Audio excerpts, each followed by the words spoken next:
what you're saying is that while MFA is a great part of a defense in-depth strategy, it's not the be-all end-all, and there are additional controls that we should implement on the platforms themselves.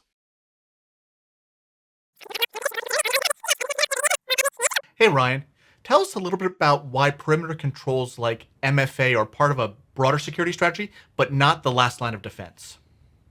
Yeah, okay, that's a really good point to bring up. Recently our research team found a really interesting bug in a cloud application. It was Box actually. Now, the good news is this is since then been fixed, and it's no longer an issue. But I think it really highlights the point.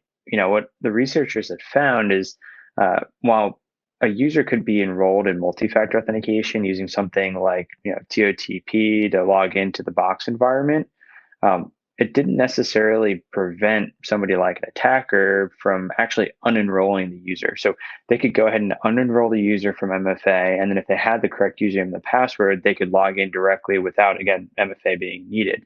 So while multi-factor authentication is a fantastic control around the perimeter, not always, the end-all be-all security control. We need to make sure we have a defense in depth mentality there.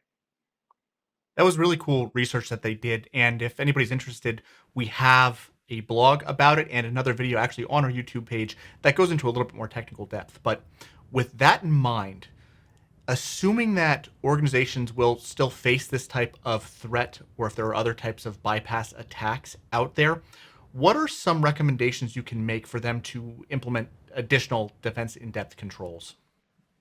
I really think we need to monitor, the whole platform, right? It's not just about where a user's logging in from or when are they logging in, but also what are they doing once they have access to the platform? What kind of data are they accessing? What kind of devices are they using? Really monitoring everything that they're doing to get a holistic picture of, where we might have deviations in behavior. So that's something that we've been working on a lot with the Varonis side, and really making sure that we give the organizations the proper visibility in that regard. So what you're saying is that while MFA is a great part of a defense in-depth strategy, it's not the be-all end-all, and there are additional controls that we should implement on the platforms themselves. Spot on. Cool. Thanks so much.